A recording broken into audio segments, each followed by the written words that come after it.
Time for the second recurve men's quarterfinal here at the season finale in Moscow.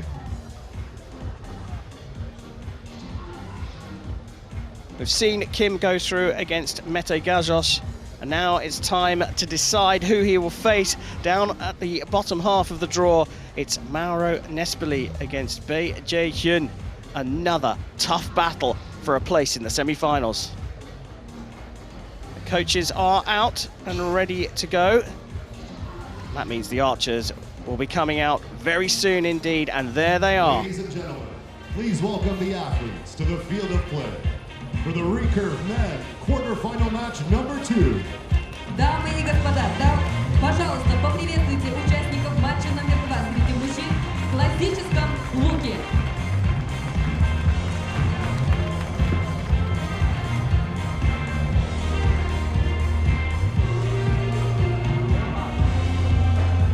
Shooting. So on target number 1, it's the world number 4. He came through as a ranking qualifier. It's 31-year-old Italian Mauro Nespoli. He has the higher average arrow across his career, but only by a tiny little measure. He's up against the world number 21, who's 30 years old. Perhaps a little bit of an unknown. He had his international debut this season. It's Bae Jaehyeon from Korea. Nespoli with more World Cup medals, but Bae got his first medal at his debut event. Mauro Nespoli's been around forever, and he even has 2 Olympic a gold medal and a silver medal in the team events. But don't count out Bae Jaehyeon. So just being a part of the Korean national team is a big deal. He is here because Lee Woo-sak and Lee Seung-yeon turned down their spots. But if you're part of the Korean national team, you have a good chance at winning any international competition. He's got a big opportunity here, given that the 2 Lees, as you said, decided not to come. But he's up against a very tough opponent in Mauro Nespoli. It will be Nespoli to get things underway for the men's quarterfinal on Recurve Saturday here in Russia. 9.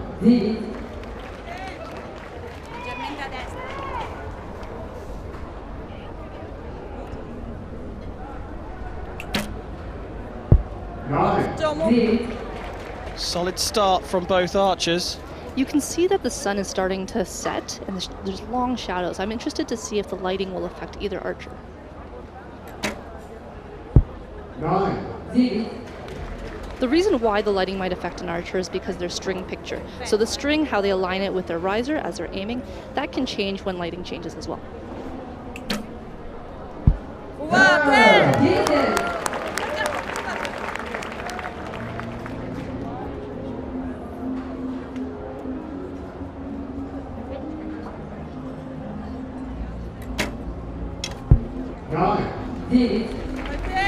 Just splitting his group, surrounding the 10.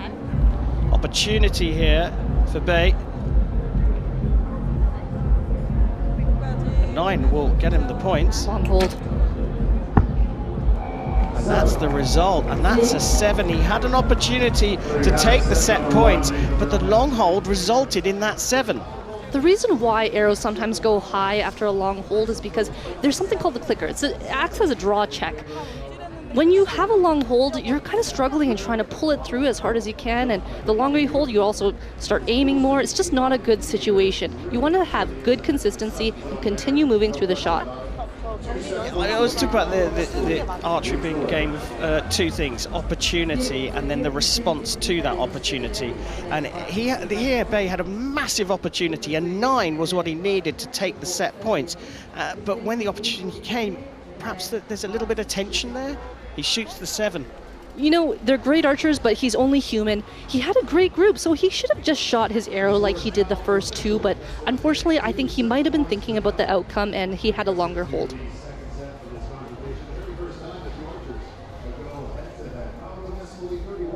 So Nespoli, well, I'm going to say it, he's been given a bit of a gift in the first set.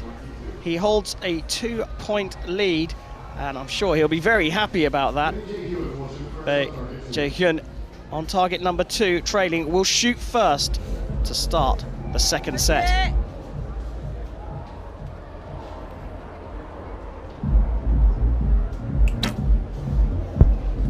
That timing was much more like himself. You can see all of his arrows have landed high left.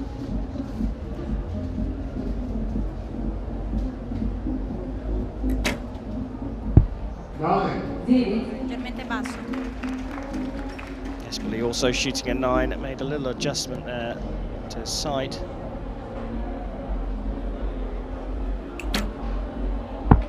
Oh, if he could just make an adjustment with his sight, I feel like his arrows would be a little bit more central.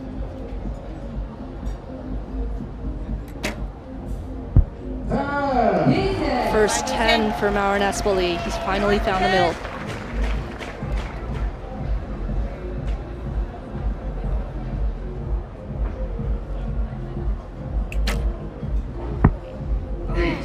There's another stray arrow, another big opportunity this time, and Nespoli has it in his hands. A 6 to draw level.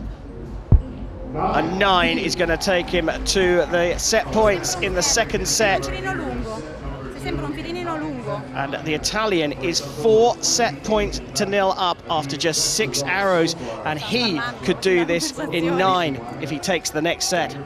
The size of Bae Jaehyeon's group is quite small, maybe about the size of the 10 ring. I don't know if he's actually been making any side adjustments. I haven't seen him, but that's up to the coach as well to communicate that information to him.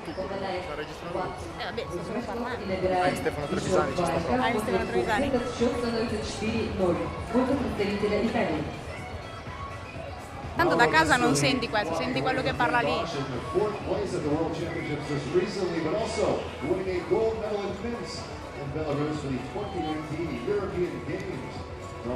Well, I know your Korean is pretty good. You would be able to understand what the Korean coach would be saying, but I'm afraid my Italian's not good enough to translate what Nespoli's coach was saying there, but I'm sure it was very positive.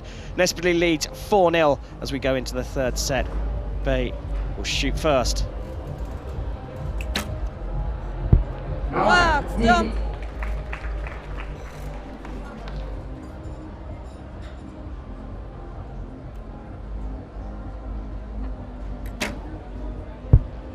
Nespoli's definitely found the middle.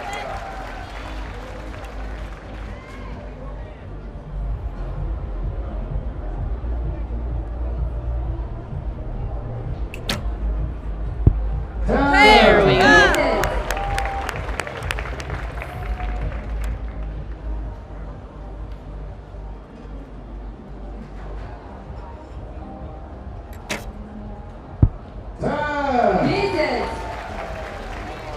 But that's the response. Nespoli on for a perfect score here. This is in his hands. Bae just has to shoot as high as he can to put some pressure on. Gets another 10, so a 29 out of 30 for Bae. But as you can see, Nespoli, if he gets the perfect 30, will take the match. Oh, and he gets a 9, so 29 for him as well. So this time the 2 set points are shared between the athletes. It means that Nespoli is just 1 away from victory, and Bae is on the scoreboard.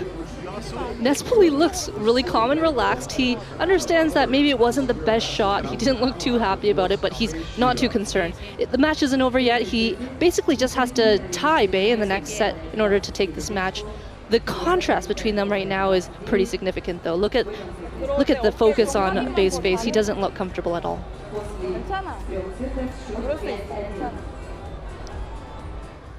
Well, this is the 10 that put the pressure on Nespoli, getting the 29, Bae. Nespoli had an opportunity. He couldn't quite take it. A 9 meant he shared the points, and he does get 1 step closer, but look at the response and the reaction on the face of Mauro Nespoli.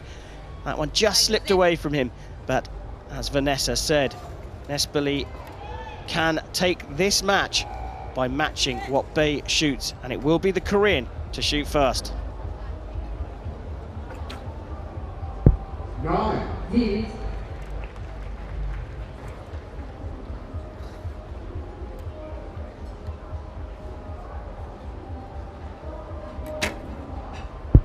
And he's matching him quite well right now. Bae's got to put this into the middle.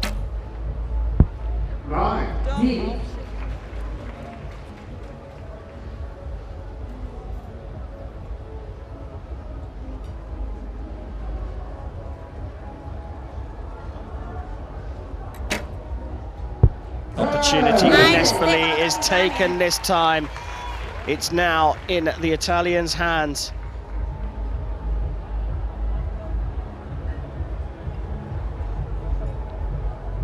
Long hold. The result gets another 9. So a big opportunity here. An 8 will give him 27 points and the additional set point he needs for victory.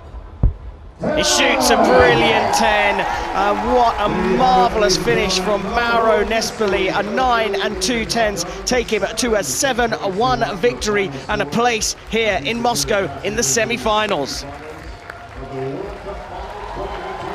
Vanessa talked about opportunity and then the response to that opportunity.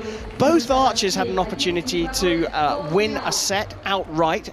Both failed to capitalise on that opportunity, but when the opportunity came at the end for Mauro Nespoli, he put it in his own hands by shooting a 10 on his second arrow, and then he took that opportunity. I think he wanted redemption for his last arrow of the previous set. He wants this match so badly, and he showed that by shooting 2 10s in the end.